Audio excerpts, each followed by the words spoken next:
ആരാണ് CPM-നെ നയിക്കാൻ പോകുന്നത്? കേട്ടിട്ട് ഞെട്ടരുത്, ബോധം കെട്ട് വീഴരുത്. കേരളത്തിൽ CPM-നെ നയിക്കാൻ മലപ്പുറം ജില്ലയിൽ നിന്ന് ഒരാൾ വരുന്നുണ്ടോ?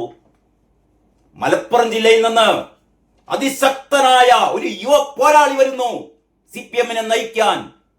അയാളും അയാളുടെ ഭാര്യയും ഇന്ന് CPM-ൽ ചേർന്നു. ഇങ്ങനെ കണ്ണു തള്ളി നോക്കണ്ട. ആരാണെന്നറിയോ? നമ്മളെ KT ജലീൽ. KT ജലീൽ കഴിഞ്ഞ 10-20 വർഷമായിട്ട് എന്താ പറയാ, സഹയാത്രികനാണ്. CPM-ന്റെ സഹയാത്രികനാണ്. CPM-ന്റെ എല്ലാവിധ ഒത്താശകളോടും കൂടിയിട്ട് സ്വതന്ത്രനായിട്ട്, അറിയാലോ, കഴിഞ്ഞ തെരഞ്ഞെടുപ്പിൽ തോറ്റുപോയി. ഇക്കഴിഞ്ഞ തെരഞ്ഞെടുപ്പിൽ തോൽപ്പിച്ചു. ഇക്കഴിഞ്ഞ തെരഞ്ഞെടുപ്പിൽ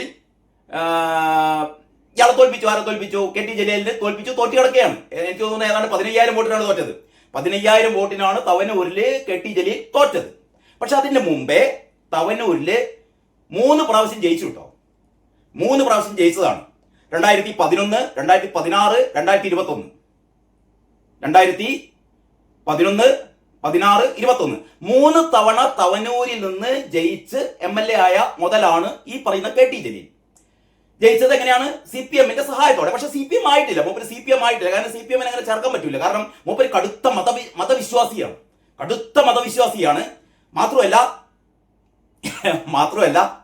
ഇയാളുടെ പൂർവ്വകാല കഥ അറിയോ നിങ്ങൾക്ക്? ഇന്ത്യയുടെ മോചനം ഇസ്ലാമിലൂടെ. എന്താണ് ഇന്ത്യയുടെ മോചനം? ഇസ്ലാമിലൂടെ എന്ന് പണ്ട്, അതായത് ഞാനൊക്കെ കോളേജിൽ പഠിക്കുന്ന കാലത്തെ നമ്മുടെ അക്കാലത്ത് നമ്മളെ മതിലുകളിലൊക്കെ ഇങ്ങനെ വെള്ള പൂശിയിട്ട് പച്ച കളർ കൊണ്ട്, പച്ചയും ചുവപ്പും കളർ കൊണ്ട് എഴുതിയ ആ വലിയ മുദ്രാവാക്യം എന്റെ മനസ്സിൽ ഇപ്പോഴും ഉണ്ട്. അതായത് ഇന്ത്യയുടെ മോചനം ഇസ്ലാമിലൂടെ. SIMI, SIMI, students Islamic movement of India. SIMI. അക്കാലത്ത് കോളേജുകളിലൊക്കെ സിമി എന്ന് പറയുന്ന തീവ്രവാദ സംഘടന, അതായത് മുസ്ലിം തീവ്രവാദ സംഘടന സിമി കോളേജുകളിലൊക്കെ, ഞാൻ പഠിച്ചത് ഫാറൂഖ് കോളേജിലാണ്. അപ്പോൾ ഫാറൂഖ് കോളേജിലൊക്കെ ഈ സിമിയുടെ യൂണിറ്റുകളൊക്കെ ഉണ്ടായിരുന്നു അക്കാലത്ത്. അപ്പൊ അന്ന് ഈ മുസ്ലിം തീവ്ര സ്വഭാവമുള്ള മുസ്ലിങ്ങൾ, അതായത് മറ്റേ ഇന്ത്യ പാകിസ്ഥാന്റെ കൂടെ പോകേണ്ടതാണെന്നൊക്കെ അമ്മാതിരി ടീമുണ്ടല്ലോ. കാശ്മീർ എന്ന് പറഞ്ഞാൽ ഇന്ത്യയുടെ ഒന്നല്ല, അത് പാകിസ്ഥാന്റേതാണ്, പാകിസ്ഥാനാണ് നമ്മളെ രാജ്യം എന്നൊക്കെ ചിന്തിക്കുന്ന, പാകിസ്ഥാന്റെ മാതിരി ഇന്ത്യയെയും ആക്കണം, ഇന്ത്യ മുസ്ലിം രാജ്യമാക്കണം എന്നൊക്കെ തീവ്ര നിലപാടുള്ള ഇപ്പോഴത്തെ നമ്മുടെ ജമാഅത്തെ ഇസ്ലാമിനേക്കാൾ നല്ല കൊടിയ വിഷം വമിപ്പിക്കുന്ന, വിഷം ചീറ്റുന്ന അമ്മാതിരി മുതലുകളായിരുന്നു ഈ സിമിയിലുണ്ടായിരുന്നത്. ഈ സിമിയുടെ നേതാവായിരുന്നു ഈ പറഞ്ഞ ജലീൽ. ഈ സിമിയുടെ നേതാവായിരുന്നു ആര്? KT ജലീൽ. അതായത് 1988 കാലത്ത് മൂപ്പര് PSMO കോളേജിലാണ് പഠിച്ചത്. PSMO കോളേജില് തിരൂരങ്ങാടി PSMO കോളേജില് ഡിഗ്രിക്ക് പഠിക്കുന്ന കാലത്ത് KT ജലീല് സിമിയുടെ ബാനറിൽ മൂപ്പര് യൂണിവേഴ്സിറ്റിയിലേക്ക് മത്സരിച്ചു. 2 പ്രാവശ്യം മത്സരിച്ചു, 2 തവണ. ആദ്യ തവണ എനിക്ക് തോന്നുന്നു UUC ആയിട്ട് മത്സരിച്ചു തോന്നുന്നു. 2ാം തവണ ചെയർമാൻ ആയിട്ട് മത്സരിച്ചു. 2 പ്രാവശ്യം പൊട്ടിപ്പോയി, 2 പ്രാവശ്യം തോറ്റുപോയി. എന്ന് പറഞ്ഞാൽ തിരൂരങ്ങാടി PSMO കോളേജിൽ പോലും സിമിക്ക് ആവശ്യമായ ഒരു എന്താ പറയാ അംഗങ്ങളൊന്നും ഉണ്ടായിരുന്നില്ല. പക്ഷെ ഇയാളെന്നാലും സിമിയുടെ എന്ന് പറഞ്ഞാൽ കോളേജിൽ പഠിക്കുന്ന കാലത്ത് തന്നെ തീവ്ര ഇസ്ലാമിസ്റ്റ് ആണ് ആര്? KT ജലീൽ. പാകിസ്ഥാന്റെ മനസ്സുമായി ISIS-ന്റെ മനസ്സുമായി എന്താ പറയാ നടക്കുന്ന ഒരാളാണ് ജലീൽ. അതിന്റെ കൂടെ തന്നെ മൂപ്പർക്ക് ഈ അധികാരഭ്രമം, എങ്ങനെയെങ്കിലും എന്താണ് അധികാര സ്ഥാനത്ത് എത്തണം. ഇതിന്റെ പേരിൽ 2 പ്രാവശ്യം മത്സരിച്ച് തോറ്റുപോയപ്പോൾ സിമിക്കാർ തന്നെ ഇയാളെ പിടിച്ച് പുറത്താക്കി. ജലീലിനെ പിടിച്ച് പുറത്താക്കി. നിങ്ങൾ വേണ്ടവടെ എന്ന് പറഞ്ഞാൽ നിങ്ങളെ കൊണ്ട് ഒരു കാര്യമില്ല എന്ന് പറഞ്ഞ് പുറങ്കാലം കൊണ്ട് ഒരൊറ്റ ചവിട്ട് കൊടുത്തു. ആരെ? ജലീലിനെ. അങ്ങനെ സിമിയുടെ മറ്റ് നേതാക്കള് ജലീലിനെ ചവിട്ടി പുറത്താക്കിയപ്പം ജലീൽ ചെന്ന് വീണത് ലീഗിന്റെ കൂടാരത്തിലാണ്. അപ്പൊ അത്ര തീവ്രത മൂപ്പരൊന്ന് അവിടെ സപ്രസ് ചെയ്ത് വെച്ചു. ആ തീവ്രതയ്ക്ക് ഒന്ന് കുറച്ചിട്ട് മൂപ്പര് നേരെ മുസ്ലിം ലീഗിന്റെ കുറച്ചു കാലം അവിടെ ഇവിടെയൊക്കെ ചുറ്റിപ്പറ്റി നടന്ന് അങ്ങനെയാണ് മൂപ്പര് ലീഗിന്റെ സംസ്ഥാന ജനറൽ സെക്രട്ടറി ആയത്. യൂത്ത് ലീഗിന്റെ സംസ്ഥാന ജനറൽ സെക്രട്ടറി ആയി. എന്നിട്ട് മലപ്പുറം ജില്ലാ പഞ്ചായത്തിലേക്ക് മത്സരിച്ച് അവിടെ എന്തോ സ്റ്റാൻഡിംഗ് കമ്മിറ്റി ഒക്കെ ആയി. എന്ന് പറഞ്ഞാൽ മുസ്ലിം യൂത്ത് ലീഗിന്റെ ഒരു കൊളസ്ട്രോൾ ആയിട്ട് മൂപ്പര് ഇങ്ങനെ അത്യാവശ്യം എന്താ പറയാ അവിടുത്തെ ഒരു സുൽത്താനായിട്ട് ഇങ്ങനെ വാഴുകയാണ് കേട്ടോ. അതിൻ്റെ ഇടക്ക് ലീഗുകാർക്കും ലീഗുകാർക്കും മടുത്തു. കാരണം ഇയാളെ മാതിരിയുള്ള സ്വഭാവമുള്ള ആൾക്കാർ ലീഗിനും പറ്റില്ല. ലീഗുകാർ എന്ത് ചെയ്തു? ഇയാളെ ചവിട്ടി പുറത്താക്കി. ലീഗൊന്നും ചവിട്ടി പുറത്താക്കി കഴിഞ്ഞപ്പോ സിമിന്ന് ചവിട്ടി പുറത്താക്കി, ലീഗൊന്നും ചവിട്ടി പുറത്താക്കി. പിന്നെ എവിടെ പോവുക? പിന്നെ പോകാൻ ഒറ്റ സ്ഥലമുള്ളൂ, നേരെ CPM-ലേക്ക്. CPM AKG സെന്ററിന്റെ മുന്നിൽ സാഷ്ടാംഗ പ്രണാമയിൽ ഞാനൊരു തീവ്രവാദിയായ മുസ്ലിമാണ്. എന്താ പറഞ്ഞത്? ഞാനൊരു തീവ്രവാദിയായ മുസ്ലിമാണ്. നമ്മളെ ഇന്ത്യയെ എന്താക്കണം? ഇന്ത്യയെ പാകിസ്ഥാനാക്കണം. കാശ്മീർ ഇന്ത്യയുടേതൊന്നല്ല, അത് പാകിസ്ഥാന്റേതാണ്. ഇതൊക്കെയായിരുന്നു മൂപ്പരുടെ നിലപാട്. മൂപ്പർ അമ്മാരി ഒരു FB പോസ്റ്റ്, ഒരു ഫേസ്ബുക്ക് പോസ്റ്റ് ഈയിടെ ചെയ്തു. ഈയിടെ എന്ന് പറഞ്ഞാൽ എനിക്ക് തോന്നുന്നു രണ്ട് വർഷം മുമ്പ് എന്ന് പറഞ്ഞാൽ മൂപ്പരുടെ മനസ്സിലതാണ്. അതായത് ഈ എന്താ പറയാ, ഈ ഒക്യുപ്പൈഡ് മറ്റേ കാശ്മീർ എന്ന് പറയുന്ന, അതായത് അധിനിവേശ കാശ്മീർ അല്ലെ, പാക് അധിനിവേശ കാശ്മീർ എന്ന് പറയുന്ന പ്രയോഗത്തിന് വരെ മൂപ്പര് ആസാദി കാശ്മീർ എന്ന് പ്രഖ്യാപിച്ചു. അതായത് കാശ്മീരിന് മൂപ്പര് സ്വാതന്ത്ര്യം കൊടുത്തു. കാശ്മീർ ഇന്ത്യയുടെ ഭാഗമല്ല, കാശ്മീർ ആരുടെ കൂടിയാണ്? പാകിസ്ഥാന്റെ കൂടെയാണ്. അങ്ങനെ ഒരു FB പോസ്റ്റ് ഇട്ട മുതലാണ് കേട്ടോ. അതൊരുപാട് വിവാദങ്ങളൊക്കെ ഉണ്ടായിരുന്നു. അപ്പൊ ഞാൻ പറഞ്ഞുകൊണ്ട് വന്നത്, ഇയാള് AKG സെന്ററിൽ പോയി കണ്ട് കമിഴ്ന്നടിച്ച് വീണ് കഴിഞ്ഞപ്പോ അക്കാലത്താണ് നമ്മളെ കുഞ്ഞാലിക്കുട്ടിക്കെതിരെ ഐസ്ക്രീം പാർലർ കേസും വിവാദമൊക്കെ വന്നു കഴിഞ്ഞപ്പോൾ കുഞ്ഞാലിക്കുട്ടിനെ അടിക്കാൻ ഇയാളൊരു വട്ടിയാണല്ലോ എന്ന് സഖാക്കൾക്ക് തോന്നിയത്. അങ്ങനെ കുറ്റിപ്പുറത്ത് നമ്മുടെ PK കുഞ്ഞാലിക്കുട്ടിക്കെതിരെ CPM-ന്റെ പിന്തുണയോടെ KT ജലീലിനെ ഇവർ മത്സരിപ്പിച്ചു, സ്വതന്ത്രനാക്കി. പാർട്ടിയിലൊന്നും ചേർത്തില്ല. കാരണം പാർട്ടി ചേർക്കാൻ പറ്റിയ മുതലല്ലാന്നേ. അതുകൊണ്ട് തന്നെ മൂപ്പരെ പുറത്തുനിന്ന് പിന്തുണയൊക്കെ കൊടുത്തുകൊണ്ട് മൂപ്പരെ മത്സരിപ്പിച്ചു. എന്തോ കഷ്ടകാലത്തിന് എന്ന് പറഞ്ഞാൽ കുഞ്ഞാലിക്കുട്ടിക്ക് ഈ മാധ്യമങ്ങൾ മുഴുവനും കുഞ്ഞാലിക്കുട്ടിക്ക് എതിരായി, അങ്ങനെ ഒരു കുഞ്ഞാലിക്കുട്ടിക്ക് എതിരായ ഒരു വികാരം ഉണ്ടായിരുന്നു. എന്ന് പറഞ്ഞാൽ കാലം 2000-ന്റെ തുടക്കമാണ്, 2006 തെരഞ്ഞെടുപ്പിലാട്ടോ. 2006 20 വർഷങ്ങൾക്ക് മുമ്പ് അല്ലെ, 2006 മൂപ്പര് കുറ്റിപ്പുറത്ത് മത്സരിച്ച് കുഞ്ഞാലിക്കുട്ടി തോറ്റുപോയി. ഇയാൾ മത്സരിച്ചോണ്ട് ഇയാൾ തോൽപ്പിച്ചൊന്നുമില്ല. കുഞ്ഞാലിക്കുട്ടിക്കെതിരെ ജനരോഷം ഉണ്ടായിരുന്നു. ഇന്നത്തെ പോലെയല്ല. ഇന്നിപ്പോ രാഹുൽ മാങ്കൂട്ടത്തിനെതിരെ ഇത്തരത്തിലുള്ള ലൈംഗിക ആരോപണമൊക്കെ ഉണ്ടായപ്പോൾ നമുക്കറിയാം അത് കെട്ടിച്ചമച്ച ആരോപണങ്ങളാണ്, ഇതിൽ എത്രമാത്രം വസ്തുതയുണ്ട് എന്ന് പറഞ്ഞാൽ ജനങ്ങൾ അത്രമാത്രം, ഇപ്പം പഴയ പോലെ ഈ പെണ്ണ് കേസിലൊന്നും ജനങ്ങൾ അത്രമാത്രം കാര്യത്തിൽ എടുക്കില്ല. പക്ഷെ അക്കാലത്ത് അങ്ങനെയായിരുന്നില്ല. അക്കാലത്ത് ഇതൊരു വലിയ പ്രശ്നമായിരുന്നു. അങ്ങനെയാണ് കുഞ്ഞാലിക്കുട്ടി തോറ്റുപോയി കഴിഞ്ഞപ്പോൾ ജലീൽ ജയിക്കുകയും ചെയ്തപ്പോഴത്തേക്ക് ജലീൽ വലിയൊരാളായി. കുഞ്ഞാലിക്കുട്ടീനെ പരാജയപ്പെടുത്തിയ ആൾ. അങ്ങനെ മൂപ്പര് കമ്മ്യൂണിസ്റ്റ് പാർട്ടിയുടെ ഒരു പ്രത്യേകിച്ച് പിണറായി വിജയന്റെ ഒരു എന്താ പറയാ പിറക്കാതെ പോയ മോനായി. അങ്ങനെയാണ് 2006 ശേഷം. അപ്പൊ പിന്നെ കുറ്റിപ്പുറം മണ്ഡലം, പിന്നെ എനിക്ക് തോന്നുന്നു ആ മണ്ഡല പുനർനിർണയത്തിന്റെ കാര്യത്തിൽ കുറ്റിപ്പുറം മണ്ഡലം പോയി. പിന്നെ ഉണ്ടായത് ഈ തവനൂർ മണ്ഡലമാണ്, പുതിയ മണ്ഡല രൂപീകരണം തവനൂർ. അങ്ങനെയാണ് മൂപ്പര് തവനൂരിൽ 2011-ലും 2016-ലും 2021-ലും മൂന്ന് തവണ മൂപ്പര് ഇവിടെ തവനൂരിൽ മത്സരിച്ച് ജയിച്ചു. അതായത് 2016 എന്ന് പറഞ്ഞാൽ പിണറായി വിജയന്റെ ഒന്നാം മന്ത്രിസഭയിൽ KT ജലീല് മന്ത്രിയായി. എനിക്ക് തോന്നുന്നു തദ്ദേശ സ്വയംഭരണ മന്ത്രിയായിരുന്നു ആദ്യം. ആ വകുപ്പ് കുട്ടിച്ചോറാക്കിയപ്പോൾ അതൊന്ന് മാറ്റിങ്ങാണ്ട് ഒരു പകുതി, എനിക്ക് തോന്നുന്നു 2-2.5 വർഷം കഴിഞ്ഞപ്പം KT ജലീലിനെ ഉന്നത വിദ്യാഭ്യാസം ഏൽപ്പിച്ചു കൊടുത്തു. ഉന്നത വിദ്യാഭ്യാസ മന്ത്രി, പിന്നെ ഹജ്ജ്, ന്യൂനപക്ഷ ക്ഷേമം എന്നൊക്കെ തുടങ്ങിയ കാര്യങ്ങളിലൊക്കെ ഏൽപ്പിച്ചു കൊടുത്തു. പക്ഷേ ജലീലിന് കാലാവധി പൂർത്തിയാക്കാൻ പറ്റിയില്ല. കാരണം ബന്ധു നിയമനം.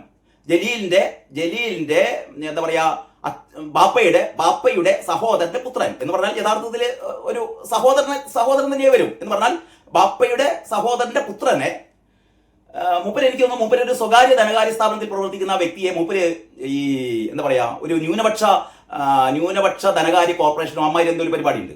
ന്യൂനപക്ഷ ധനകാര്യ കോർപ്പറേഷന്റെ MD ആയിട്ട് അതിന് മൂപ്പരായിട്ട് നിയമിച്ചു. മൂപ്പർക്ക് ഡെപ്യൂട്ടേഷനിൽ ഒരു നിയമനം കൊടുത്തു. അത് ബന്ധു നിയമനം എന്നൊക്കെ പറഞ്ഞ് വിവാദമായി ലോകായുക്തയിൽ പോയി. ലോകായുക്ത ഇയാളുടെ മന്ത്രിസ്ഥാനം തെറിപ്പിച്ചു. അതിന്റെ ശേഷമാണ് പിണറായി വിജയൻ ലോകായുക്തയുടെ ചിറകരിഞ്ഞത്. കാരണം അടുത്ത് പുറത്താകാൻ പോകുന്നത് പിണറായി വിജയനാണ്.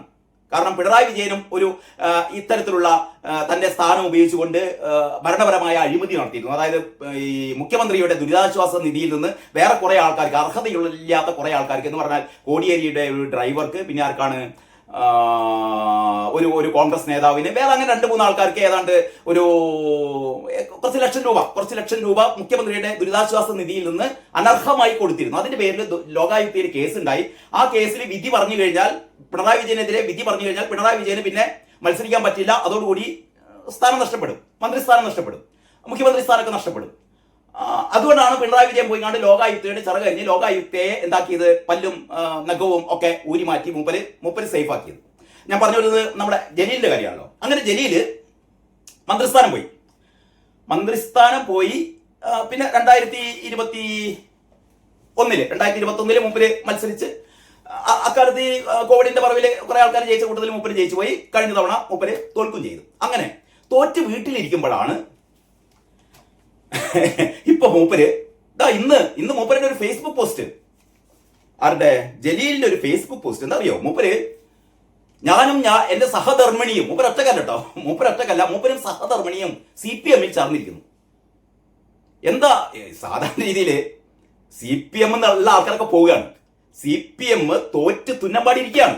CPM എന്ന് പറഞ്ഞാൽ സാധനം ഇല്ലാണ്ട് ആയി ഇനി പറഞ്ഞാൽ ഇനി കേരളത്തിൽ CPM ഉണ്ടാവില്ല. ആ രീതിയിലേക്ക് CPM ഓരോ ദിവസവും തോറ്റു കഴിഞ്ഞിട്ടും, അതായത് നിയമസഭയിലെ 35 സീറ്റുകളോടെ LDF 35 സീറ്റുകളോടെ പ്രതിപക്ഷത്തായി. മാത്രമല്ല അതിനുശേഷം CPMന്റെ സ്ഥിതി എന്ന് പറഞ്ഞാൽ CPM കഴിഞ്ഞ 10 വർഷം ചെയ്ത എല്ലാ തോന്നിയവാസങ്ങളും VD സതീശൻ ഒന്നൊന്നായി പൊളിച്ചുകൊണ്ടിരിക്കുകയാണ്.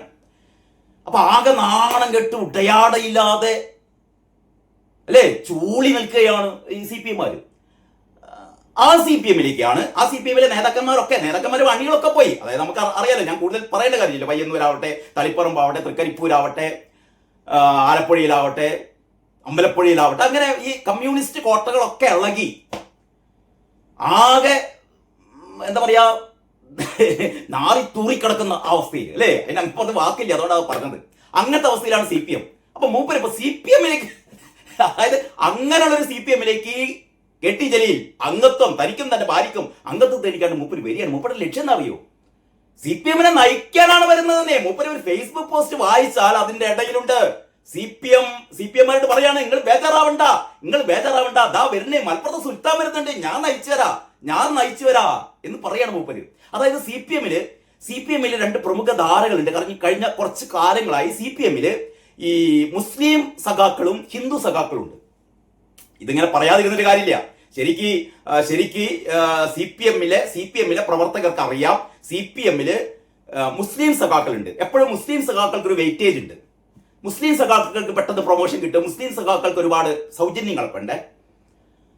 ഒരിക്കൽ പള്ളി പോകാം, ഹജ്ജിന് പോകാം, മറ്റു കാര്യങ്ങളൊക്കെ ചെയ്യാം. ഹിന്ദു സഖാക്കളുണ്ട്. ഈറ്റിങ്ങൾക്ക് പിന്നെ ഈ അമ്പലത്തിൽ പോകാൻ പറ്റൂല, ഗണപതി ഹോമം നടത്താൻ പറ്റൂല, അങ്ങനെ കുറെ കാര്യങ്ങളൊക്കെ റെസ്ട്രിക്ഷൻസ് ഒക്കെ ഹിന്ദു സഖാക്കൾക്കുണ്ട്. മുസ്ലിം സഖാക്കൾക്ക് ഇതൊക്കെ ചെയ്യാം. അങ്ങനെ ഹിന്ദു സഖാക്കളും മുസ്ലിം സഖാക്കളും ഉണ്ട്. ഈ മുസ്ലിം സഖാക്കളുടെ ഒരു ചേരിയാണ് ഇപ്പൊ ഇങ്ങനെ ശക്തമായി വരുന്നത്. അതാണ് ഈ റിയാസിന്റെ ഒക്കെ ഒരു ബലം എന്ന് പറയുന്നത്. മുസ്ലിം സഖാക്കളുടെ ഒരു പ്രതീകമാണ് റിയാസ് ഒക്കെ.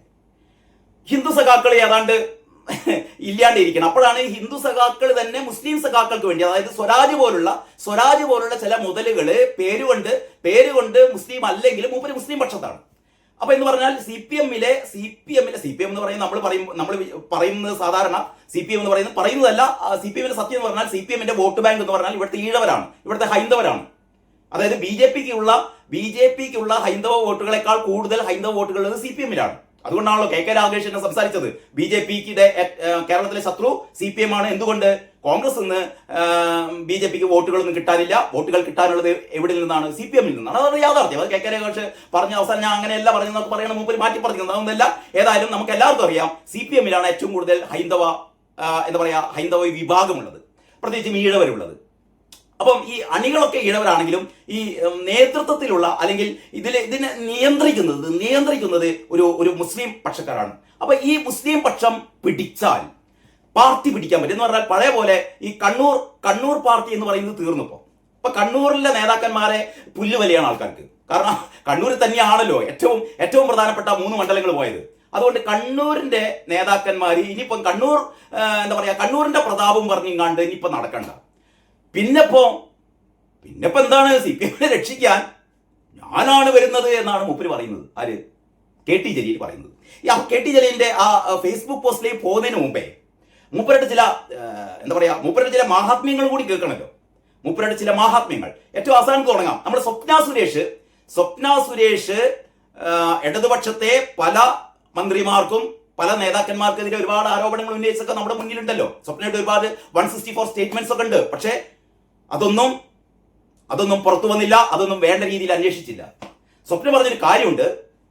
ഈ UAE-യുമായി, അറബ് നാടുകളുമായി കെ.ടി. ജലീലിന് ചില അവിശുദ്ധ ബന്ധങ്ങളുണ്ട്. അങ്ങനെ അതായത് ഇവിടുത്തെ ഏതോ ചില മാധ്യമങ്ങളെ ഗൾഫിൽ വിലക്ക് ഏർപ്പെടുത്തുന്നൊക്കെ പറഞ്ഞാണ്ട് മൂപ്പര് യു എയിലെ കോൺസുലേറ്റിലേക്ക് കത്തെഴുതിയ സംഭവം ഉണ്ടായിട്ടുണ്ട്.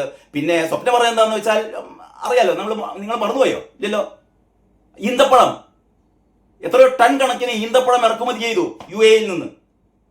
അങ്ങനെ ഇറക്കുമതി ചെയ്തപ്പോൾ അതിൽ ചില പെട്ടികളിൽ ഈന്തപ്പഴം മാത്രമല്ല സ്വർണവും ഉണ്ടായിരുന്നു എന്നാണ് സ്വപ്ന പറഞ്ഞത്. ഖുർആൻ ഇവിടെ ഖുർആൻ കിട്ടാനില്ലേ? മുമ്പ് UAE നിന്ന് ഖുർആൻ ഇറക്കിയത്രേ. ആ ഖുർആനിനുള്ളിലും സ്വർണം ഉണ്ടായിരുന്നു എന്നുള്ള ചില ആരോപണങ്ങളൊക്കെ നമ്മൾ കേട്ടിരുന്നു. അമ്മാതി സ്വപ്നയുടെ ആരോപണങ്ങളിൽ ആകെ ഗതിയില്ലാതെ വിറച്ചു നിൽക്കുന്ന ഒരു കാലം ഉണ്ടായിരുന്നു KT ജലീലിന്. അക്കാലത്തെ ദൃശ്യമാധ്യമങ്ങൾ മുഴുവനും അല്ലേ, മറ്റേ ഈന്തപ്പന കുരുവിൽ സ്വർണം, പിന്നെ ഖുറാന്റെ ഉള്ളിൽ സ്വർണം എന്നൊക്കെ പറഞ്ഞുകൊണ്ടുള്ള ഒരു വാർത്തകളൊക്കെ നിറഞ്ഞുന്ന ഒരു കാലഘട്ടം ഉണ്ടായിരുന്നു. എന്തായാലും സ്വപ്നയുടെ ഈ പറഞ്ഞ ശ്രീരാമകൃഷ്ണനും ഈ കടകംപള്ളിക്കൊക്കെ എതിരെ സ്വപ്ന പറഞ്ഞ പോലുള്ള അതിനേക്കാൾ അതിരൂക്ഷമായ അതൊക്കെ ലൈംഗിക ആരോപണങ്ങളായിരുന്നുവെങ്കിൽ ഇത് ഗുരുതരമായ സാമ്പത്തിക ആരോപണങ്ങളായിരുന്നു KT ജലീലിനെതിരെ സ്വപ്ന പറഞ്ഞിരുന്നത്. അപ്പൊ ഞാൻ പറഞ്ഞുകൊണ്ടിരുന്നത് ഇതൊക്കെ CPM വരുമ്പോ ചില ബഹുമതികൾ വേണമല്ലോ. ഇതൊക്കെ ബഹുമതികളാണ്, വേറെ തെറ്റിദ്ധരിക്കരുത്. അപ്പൊ സ്വപ്നയുടെ ആരോപണങ്ങൾക്ക് ഏറ്റവും കൂടുതൽ വിധേയനായ വ്യക്തിയാണ് KT ജലീൽ. പിന്നെ മൂപ്പര് എന്താ പറയാ, മന്ത്രിയായിരിക്കുന്ന കാലത്ത് നേരത്തെ ഒരു തോന്നിയാസം പറഞ്ഞില്ല, അതായത് ബന്ധു നിയമത്തിന്റെ പേരിലാണ് മൂപ്പരുടെ കസേര തെറിച്ചത്. അതല്ലാത്ത വേറൊരു കാര്യം, ഈ ഒരു എഞ്ചിനീയറിംഗ് കോളേജ് ഒരു മാർക്ക് ദാനം, എനിക്ക് തോന്നുന്നു KTM എഞ്ചിനീയറിംഗ് കോളേജിലാണ് എന്ന് തോന്നുന്നു. അവിടെ ഒരു മെക്കാനിക്കൽ എഞ്ചിനീയറിംഗ് വിദ്യാർത്ഥി, മൂപ്പരെ പരിചയത്തിലുള്ള ഒരു മെക്കാനിക്കൽ എഞ്ചിനീയറിംഗ് വിദ്യാർത്ഥിക്ക് മൂപ്പര് കുറെ മാർക്ക് കൂട്ടിക്കൊടുക്കാൻ വേണ്ടിയിട്ട് ശുപാർശ ചെയ്യൽ മാത്രമല്ല മാർക്ക് കൂട്ടിയും കൊടുത്തു. അവസാനം അത് ഗവർണർ ഇടപെട്ട് അവസാനം അത് പിൻവലിച്ചു. ഇയാൾക്കെതിരെ നടപടിയെടുക്കാനൊക്കെ തുനിഞ്ഞതാണ്. എന്ന് പറഞ്ഞാൽ ചെല്ലുന്നിടത്തൊക്കെ എന്തൊക്കെ കുത്തിത്തിരിപ്പുണ്ടാക്കാൻ പറ്റുമോ, എന്തൊക്കെ അഴിമതി നടത്താൻ പറ്റുമോ അതിലൊക്കെ പ്രാവീണ്യം നേടിയ ആളാണ് ഈ മുതല്. മലയാളം സർവകലാശാലയ്ക്ക് വേണ്ടിയിട്ട് ഭൂമി വാങ്ങിയ വകയിൽ സെന്റിന് 3000 രൂപ വിലയുള്ള ഭൂമി 1.6 ലക്ഷം രൂപക്കാണ് ജലീൽ വാങ്ങിക്കൊടുത്തതെന്നും കോടികൾ കമ്മീഷൻ അടിച്ചു എന്നും തരത്തിലുള്ളൊരു പരാതി ലീഗിന്റെ ഉള്ളിൽ തന്നെ ഉയർന്നിരുന്നു. അതിന്റെ സത്യാവസ്ഥ എന്താണെന്ന് എനിക്കറിയില്ല. ഏതായാലും അങ്ങനെ എന്താ പറയാ, തീയില്ലാതെ പുക ഉണ്ടാവില്ലല്ലോ എന്ന് പറഞ്ഞ പോലെ, അല്ലെങ്കിൽ പുകയില്ലാതെ തീ ഉണ്ടാവില്ലെന്നോ അങ്ങനെ എന്തോ ഒരു പഴമൊഴി ഉണ്ടല്ലോ. അതേപോലെ ഈ ഭൂമി തട്ടിപ്പിന്റെ പേരിലുള്ള ഒരു ആരോപണവും നിലനിൽക്കുന്നുണ്ട്. ഇങ്ങനെ അപ്പം ജലീലിന് ഏതായാലും നല്ല രീതിയിലുള്ള സ്വീകരണമാണ് CPM കിട്ടിയതാണ് ഞാൻ പറയുന്നത്. കാരണം ഒന്ന് തീവ്രവാദിയാണ്, സിമിയുടെ ആദ്യകാല പ്രവർത്തകനാണ്. അപ്പൊ പാർട്ടിയില് ഇനി സംഭവിക്കാൻ പോകുന്നത് എന്താ അറിയോ? ഇനി സംഭവിക്കാൻ പോകുന്നത് ജലീൽ CPM-നെ നയിക്കും. അങ്ങനെ CPM എന്ന് പറയുന്നത് ഒരു തീവ്ര ഇസ്ലാമിസ്റ്റുകളുടെ ഒരു പാർട്ടിയായി മാറും. തീവ്ര ഇസ്ലാമിസ്റ്റുകളുടെ പാർട്ടി. സ്വാഭാവികമായും അപ്പം അതിൻ്റെ ഉള്ളിലുള്ള ഹൈന്ദവ വിഭാഗമൊക്കെ BJP-യിലേക്ക് പോകും, കുറെ കോൺഗ്രസിലേക്കും പോകും. അപ്പൊ ചുരുക്കി പറഞ്ഞാൽ CPM എന്ന് പറയുന്നത് ഒരു തീവ്ര ഇസ്ലാമിസ്റ്റ് പാർട്ടിയായി മാറും. സിമിയുടെ വേറൊരു രൂപമായി മാറും. നേതാവ് ആരാണ്? നേതാവ് KT ജലീൽ. അപ്പൊ KT ജലീലിന്റെ ഭാര്യയും നയിക്കുന്ന CPM ആണ് ഇനി വരാൻ പോകുന്നത്. ഇതിന്റെ ഇടയിൽ ഇയാളുടെ ഈ ഫേസ്ബുക്ക് കുറിപ്പ് അത്യാവശ്യം നീണ്ടതാണ്, എങ്കിലും ഞാൻ അതിന്റെ പ്രസക്ത ഭാഗങ്ങൾ മാത്രം പറയാം. അതിന്റെ ഹെഡിങ് എന്താണെന്ന് അറിയോ? ഇനി സഹയാത്രികനല്ല, പാർട്ടിയുടെ ഭാഗം. അതായത് KT ജലീൽ പ്രഖ്യാപിക്കുകയാണ്, ഇനി ഞാൻ സഹയാത്രികനല്ല, ആരാണ്? പാർട്ടിയുടെ ഭാഗം. എന്റെ പൊതുജീവിതത്തിൽ വലിയ താങ്ങും തണലും നൽകിയ പാർട്ടിയാണ് CPM. 2006 തുടങ്ങിയ ആത്മബന്ധം 2 പതിറ്റാണ്ടിനിടയിൽ ഒരു ഘട്ടത്തിലും ദുർബലമായിട്ടില്ല. എന്ന് പറഞ്ഞാൽ ഇയാളുടെ പ്രഖ്യാതമായ മോനാണല്ലോ, കാരണഭൂതത്തിന്റെ സഹയാത്രികനായിരിക്കെ പാർട്ടി സെക്രട്ടറിയായ പിണറായി വിജയൻ നയിച്ച 2 സംസ്ഥാന ജാഥയിലും ഗോവിന്ദൻ മാസ്റ്റർ നയിച്ച ഒരു ജാഥയിലും ഈ ഉള്ളവനെ അംഗമാക്കിയ CPM എന്നിൽ അർപ്പിച്ച വിശ്വാസം വളരെ വലുതാണ്. സ്വപ്പടിക്കാണ്. ഒരാളുടെയും പിന്നാലെ നടക്കാതെയും ഒരാളെ കൊണ്ടും ശുപാർശ ചെയ്യിക്കാതെയും മലപ്പുറം ജില്ലയിൽ നിന്ന് തുടർച്ചയായി 4 പ്രാവശ്യം MLA-യും 5 വർഷം മന്ത്രിയുമാക്കിയ പാർട്ടിയോട്, 5 വർഷം തയ്ച്ചില്ല കേട്ടോ, അതിന് മുമ്പെയാണ് ലോകായുക്ത തെറിപ്പിച്ചത്. 5 വർഷം മന്ത്രിയുമാക്കിയ പാർട്ടിയോട് എക്കാലവും ഞാൻ കടപ്പെട്ടിരിക്കും. അപ്പൊ ഫേസ്ബുക്ക് പോസ്റ്റിന്റെ ആദ്യത്തെ പാരഗ്രാഫ് സോപ്പടിയാണ്. നല്ല സോപ്പിട്ട് പതപ്പിക്കുകയാണ് പിണറായി വിജയനെ, അല്ലെങ്കിൽ CPM-ന്റെ സമുന്നത നേതാക്കളെ. കഴിഞ്ഞ തിരഞ്ഞെടുപ്പിൽ നേരിട്ട പരാജയത്തെ തുടർന്ന് വിമർശന സ്വരങ്ങൾ ഒരുപാട് ഏറ്റുവാങ്ങേണ്ടി വന്ന CPM വലതുപക്ഷ പിന്തിരിപ്പന്മാരാലും വർഗീയ ശക്തികളാലും നഖശികാന്തം എതിർക്കപ്പെടുന്ന സാഹചര്യമാണ് നിലവിലുള്ളത്. പറയുന്നത് ഏറ്റവും വലിയ വർഗീയവാദിയാണ്. വർഗീയ ഫാസിസ്റ്റുകൾ പണം വിടർത്തിയാടുന്ന വർത്തമാന ഇന്ത്യൻ സാഹചര്യത്തിൽ മുഴുവൻ ജനങ്ങളുടെയും ഒരു പൊതു പ്ലാറ്റ്ഫോം ഒരുക്കി ആശയരംഗത്തും കർമ്മ മേഖലയിലും അക്ഷരാർത്ഥത്തിൽ പൊരുതി നിൽക്കുന്നത് കമ്മ്യൂണിസ്റ്റ് പാർട്ടികളാണ്. ഇടതുപക്ഷ ചേരി ദുർബലമായാൽ ആത്യന്തികമായ നഷ്ടം സംഭവിക്കുക ദുർബല ജനവിഭാഗങ്ങൾക്കും മത ന്യൂനപക്ഷങ്ങൾക്കുമാണ് എന്ന സത്യം പകൽ വെളിച്ചം പോലെ വ്യക്തമാണ്. അപ്പോൾ ഇവിടുത്തെ ദുർബല വിഭാഗങ്ങൾ, ന്യൂനപക്ഷങ്ങൾ, ഇവർക്കൊക്കെ ആശ്രയം കമ്മ്യൂണിസ്റ്റ് പാർട്ടി മാത്രമാണ്. ഞാൻ വരുന്നു, എന്റെ നേതൃത്വത്തിലുള്ള കമ്മ്യൂണിസ്റ്റ് പാർട്ടി നിങ്ങളൊക്കെ രക്ഷിക്കണമെന്ന് ഇയാള് വരികൾക്കിടയിലൂടെ സൂചിപ്പിക്കുകയാണ് കേട്ടോ. പശ്ചിമ ബംഗാളിൽ കമ്മ്യൂണിസ്റ്റ് പാർട്ടി ദുർബലമായപ്പോൾ ഉണ്ടായ TMCയുടെ ആയുസ് വെറും 15 വർഷമാണ്. ഇപ്പോൾ അവിടെ ഭരിക്കുന്നത് BJP ആണ്. സമാന സാഹചര്യം കേരളത്തിൽ ഉണ്ടാകാതിരിക്കാൻ കമ്മ്യൂണിസ്റ്റ് പാർട്ടി ഊർജ്ജസ്വലതയോടെ നിലനിൽക്കണം. കമ്മ്യൂണിസ്റ്റ് പാർട്ടി കേരളത്തിൽ ഊർജ്ജസ്വലതയോടെ നിലനിൽക്കണം, അല്ലെങ്കിൽ ബംഗാളിൽ അനുഭവം വരും. അങ്ങനെ ഊർജ്ജസ്വലതയോടെ നിലനിൽക്കണമെങ്കിൽ KT ജലീൽ എന്ന ഞാൻ ഇതാ എന്നെ പാർട്ടിക്ക് സമർപ്പിക്കുകയാണ്. അതുകൊണ്ട് കാരണഭൂതം ജയിലിലേക്ക് പോകുമ്പോൾ ഈ ഉള്ളവനെ എന്താക്കണം? അങ്ങയുടെ ഇരിപ്പിടത്തിലേക്ക് ഉപവിഷ്ടനാക്കണം. മൂപ്പരുടെ ഭാഷാപ്രയോഗം അങ്ങനെയൊക്കെ കേട്ടോ. കാപട്യക്കാരും അഭിനേതാക്കളും കളം നിറഞ്ഞാടുന്ന സമകാലിക രാഷ്ട്രീയത്തിൽ ജീവിത സാഹചര്യങ്ങൾ രൂപപ്പെടുത്തിയ ശൈലി പിന്തുടരുന്നത് കൊണ്ട് മാത്രം വിമർശിക്കപ്പെടുന്നവരാണ് കമ്മ്യൂണിസ്റ്റ് പാർട്ടി നേതാക്കൾ. ഇത് 2-3 പ്രാവശ്യം വായിച്ചാൽ നിങ്ങൾക്ക് മനസ്സിലാവുള്ളൂ കേട്ടോ. പറയുന്ന ഒറ്റ കാര്യമുള്ളൂ എന്ന് പറഞ്ഞാൽ പിണറായി വിജയന്റെ തോന്നിയാസം അത് തോന്നിയാസമൊന്നുമല്ല, അതൊക്കെ അങ്ങനെ ആയിപ്പോയതാണെന്ന് പറയുന്നത്. അങ്ങനെ ആയിപ്പോയതാണ്. ഇതര രാഷ്ട്രീയ പാർട്ടി നേതാക്കളുമായും പ്രവർത്തകരുമായും തുല്യം ചെയ്യുമ്പോൾ നാട്ടുകാരെ പറ്റിക്കാതെയും ധാർമ്മിക ബോധം സ്വജീവിതത്തിൽ പ്രയോഗവൽക്കരിച്ചും പൊതുരംഗത്ത് പ്രവർത്തിക്കുന്നവരാണ് മഹാഭൂരിപക്ഷം കമ്മ്യൂണിസ്റ്റ് നേതാക്കളും പ്രവർത്തകരും. മഹാഭൂരിപക്ഷം അങ്ങനെയുള്ള സംശുദ്ധരാണ്.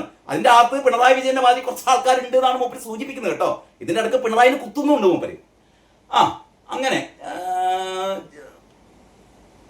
അപവാദമുണ്ടാകാം, ഞാൻ നിഷേധിക്കുന്നില്ല. അത്തരക്കാർ പക്ഷേ ന്യൂനപക്ഷമാണ്. അത് തെളിഞ്ഞാൽ അവരെ മാറ്റി നിർത്താൻ മടി കാണിക്കാത്തവരാണ് ഇടതുപക്ഷ കക്ഷികൾ. മറ്റ് രാഷ്ട്രീയ പാർട്ടികളെ അപേക്ഷിച്ച് തരികിടക്കാരും തട്ടിപ്പന്മാരും ഏറ്റവും കുറഞ്ഞ പാർട്ടിയാണ് കമ്മ്യൂണിസ്റ്റ് പാർട്ടി എന്നർത്ഥം. അപ്പൊ ഇതൊക്കെ ജലീല് സർട്ടിഫിക്കറ്റ് കൊടുക്കാണ്. മറ്റു പാർട്ടികളെ അപേക്ഷിച്ച് ഏറ്റവും കുറഞ്ഞ തട്ടിപ്പുകാരുള്ള പാർട്ടിയാണ്. അതായത് ചെറിയ തട്ടിപ്പ്, ശബരിമലയിൽ ഒക്കെ നടത്തിയത് ചെറിയ തട്ടിപ്പ്, കരുവന്നൂർ ബാങ്കിൽ നടത്തിയത് ചെറിയ തട്ടിപ്പ്, അങ്ങനെ ചെറിയ തട്ടിപ്പ് മാത്രമേ കമ്മ്യൂണിസ്റ്റുകാർ നടത്തുള്ളൂ എന്നാണ് ആരുടെ സർട്ടിഫിക്കറ്റ്? ഈ തീവ്രവാദിയുടെ സർട്ടിഫിക്കറ്റ്. വ്യക്തി വിശുദ്ധിയുടെ കാര്യത്തിലും സ്ഥിതി വിഭിന്നമല്ല. വ്യക്തിവിശുദ്ധിയുടെ നല്ല വ്യക്തിവിശുദ്ധിയാണല്ലോ. ചെയ്യാത്ത പണിക്ക് മാസപ്പടി വാങ്ങുന്ന ടീമൊക്കെയാണ്. ഞാൻ ഇങ്ങനെ പറഞ്ഞു തുടങ്ങിയ തീരില്ല, അതുകൊണ്ടാണ്. വ്യക്തിവിശുദ്ധിയുടെ കാര്യത്തിലും സ്ഥിതി ഭിന്നമല്ല. കറകളഞ്ഞ മതേതരവാദികളുമാണ് അവർ. ഇതെല്ലാം എനിക്ക് ബോധ്യമായ കാര്യങ്ങളാണ്. ഇതൊക്കെ ആർക്ക് ബോധ്യമായതാണ്? മൂപ്പർക്ക് ബോധ്യമായ കാര്യങ്ങളാണ് അത്രേ. ആരും പറഞ്ഞു തന്നതല്ലോ. ഇയാളുമാരി വിദ്യാസം ലോകത്തുണ്ടോ? മൂപ്പര് ഇങ്ങനെ പൊക്കുകയാണ്. ഇതൊക്കെ എനിക്ക് ബോധ്യമായ കാര്യങ്ങളാണ്. ഈ പൊട്ടന് ഇതാ മനസ്സിലായത്. CPM കുറിച്ച് KT ജലീൽ എന്ന് പറയുന്ന പൊട്ടന് മനസ്സിലായ കാര്യങ്ങളാണ് മൂപ്പര് ഇപ്പൊ പറഞ്ഞത്. ഇയാളെന്നെ തെളിയിക്കുകയാണ് ഞാൻ ഏറ്റവും വലിയ പൊട്ടനാണ്. എന്നിട്ട് മതാചാരങ്ങൾ പിന്തുടരുന്ന ഒരു വിശ്വാസിക്ക് CPM-ൽ മെമ്പർഷിപ്പ് എടുക്കാൻ കഴിയില്ലെന്നും അത്തരക്കാർ മതത്തിൽ നിന്ന് പുറത്താണ് എന്നുമുള്ള വാദമുയർത്തി കമ്മ്യൂണിസ്റ്റ് പാർട്ടിയിൽ അംഗത്വം എടുക്കുന്നതിൽ നിന്ന് ഹൈന്ദവ, മുസ്ലിം, ക്രൈസ്തവ വിശ്വാസികളെ പിന്തിരിപ്പിക്കാനുള്ള നീക്കങ്ങൾ അതത് വിഭാഗങ്ങളിലെ വർഗീയ വിഷം ചീറ്റുന്നവർ നാട്ടിൽ പ്രചരിപ്പിക്കുന്ന അത്യന്തം അപകടകരമായ അവസ്ഥ കാണാതിരുന്നുകൂടാ. ലോകത്തുള്ള എല്ലാ വർഗീയ, ജാതീയ, സങ്കുചിത ശക്തികളും ഒരുമിക്കുന്ന ഏകബിന്ദു കമ്മ്യൂണിസ്റ്റ് പാർട്ടികളെ ക്ഷയിപ്പിക്കുക എന്നിടത്താണ്. അതിനെതിരായ ശക്തമായ പ്രതിരോധവും കൂടിയാണ് CPM-ൽ അംഗത്വമെടുക്കാനുള്ള ഞങ്ങളുടെ തീരുമാനം. അപ്പൊ ഞങ്ങളുടെ തീരുമാനം എന്ന് പറയുമ്പോൾ മൂപ്പരും ഭാര്യയും CPM-ൽ അംഗത്വം എടുക്കുന്നത് എന്താന്ന് വെച്ചാൽ, ഇതുവരെ നിങ്ങളൊക്കെ കരുതുന്നത് CPM എന്ന് പറഞ്ഞാൽ കടുത്ത മതവിശ്വാസമുള്ളവർക്ക് ഇതിൽ ചേരാൻ പറ്റില്ല എന്നുള്ളതാണ്. ഞങ്ങൾ കടുത്ത മതവിശ്വാസികളാണ്, ഞങ്ങൾ കടുത്ത തീവ്രവാദികളാണ്, ഞങ്ങൾ എന്താ പറയാ സിമിയുടെ പ്രവർത്തകരായിരുന്നു, ഇസ്ലാമിക വൽക്കരണം ഇന്ത്യയിലൂടെ എന്ന് പറയുന്ന ആൾക്കാരാണ്. ഞങ്ങൾക്കും CPM എന്ത് തന്നു? ഞങ്ങൾക്കും മെമ്പർഷിപ്പ് തന്നിരിക്കുന്നു. നിങ്ങൾ വിചാരിക്കണ മാതിരി അല്ലട്ടോ CPM. ഒരാൾക്ക് നല്ല വിശ്വാസിയും നല്ല കമ്മ്യൂണിസ്റ്റുകാരനുമാകാൻ കഴിയുമെന്ന് സ്വജീവിതം കൊണ്ട് തെളിയിച്ച പലരുമുണ്ട്.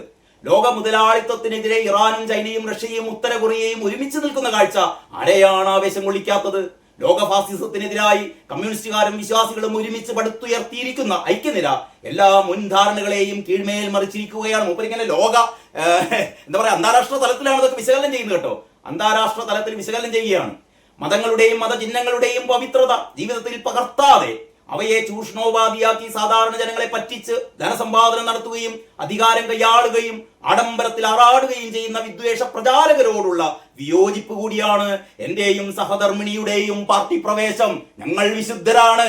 പാർട്ടി ചിഹ്നങ്ങൾ ഉപയോഗിച്ചുകൊണ്ട് ധനസമ്പാദനം നടത്തുന്നവർക്കെതിരെയാണ് പാർട്ടി ചിഹ്നം ഉപയോഗിച്ചുകൊണ്ട് ഞങ്ങൾ ധീരസഖാക്കളായി വരുന്നത് എന്ന് പറയാണ് ഈ സിമിയുടെ മുൻകാല പ്രവർത്തകൻ. ഇനി പ്രസ്ഥാനത്തിന്റെ സമൃദ്ധകാലത്ത് ഇനിയാണത് കൺക്ലൂഡ് ചെയ്യാണ്, ഇത് അവസാനിപ്പിക്കുക ഇങ്ങനെയാണ്. പ്രസ്ഥാനത്തിന്റെ സമൃദ്ധകാലത്ത് ഏത് പാർട്ടിയിൽ ചേരാനും ഒരുപാട് പേർ കാണും. എന്നാൽ പാർട്ടി വലിയ പ്രതിസന്ധികളെ അഭിമുഖീകരിക്കുമ്പോൾ പാർട്ടിയുടെ കൂടെ നിൽക്കുന്ന നിസ്വാർത്ഥരായ ലക്ഷക്കണക്കിന് സഖാക്കൾക്കൊപ്പം അവരിൽ ഒരാളായി നിൽക്കാതെ മാറി നിന്നാൽ സമൂഹത്തോട് ചെയ്യുന്ന കൊടിയ അപരാധമാകും. നോക്കണേ, ഇയാളുടെ CPM-നോടുള്ള ഒരു ഭക്തി. പാർട്ടി ഭയങ്കര പ്രശ്നത്തിലാണ്. അപ്പോൾ നമ്മളൊക്കെ എങ്ങനെ മാറി നിൽക്കുക? അതുകൊണ്ട് നമ്മളിതാ ഉള്ളിലേക്ക് വരികയാണ്. ഉള്ളിലേക്ക് വരിക മാത്രമല്ല, നമ്മൾ പാർട്ടിയുടെ കടിഞ്ഞാൺ നമ്മൾ കയ്യിലെടുക്കും എന്ന് പറയുകയാണ്. എന്ന് പറയാൻ ഞാനിതാ വരുന്നോ, പിണറായി വിജയേട്ടാ നിങ്ങളെ കസാല നമുക്ക് തരി, നമ്മളവിടെ കുത്തിരിക്കട്ടെ എന്ന് പറയാണ് ഈ വങ്കൻ.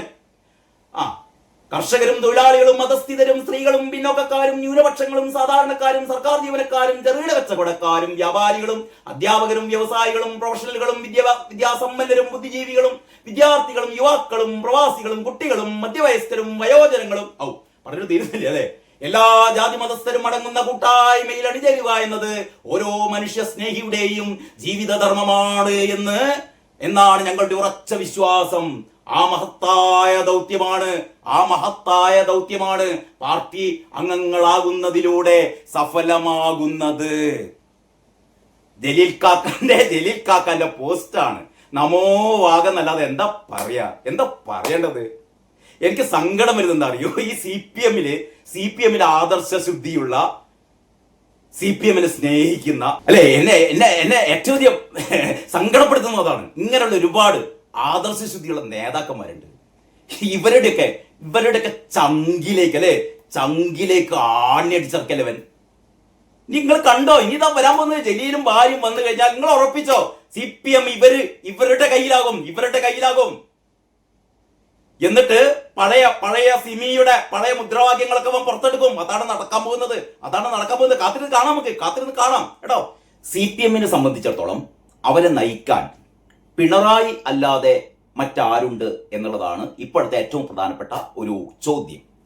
ഞാൻ ഇതിനു മുമ്പ് എൻ്റെ 1-2 വീഡിയോകളൊക്കെ പറഞ്ഞ പോലെ ഇപ്പൊ പിണറായിക്കെതിരെ വളരെ വളരെ ശക്തമായ വളരെ രൂക്ഷമായ പ്രതികരണങ്ങളാണ്, ആരോപണങ്ങളാണ് ജില്ലാ കമ്മിറ്റികളിൽ, ഏരിയ കമ്മിറ്റികളിൽ, ലോക്കൽ കമ്മിറ്റികൾ, ഇപ്പോൾ ബ്രാഞ്ച് കമ്മിറ്റികളിൽ ചർച്ച തുടങ്ങിക്കഴിഞ്ഞു.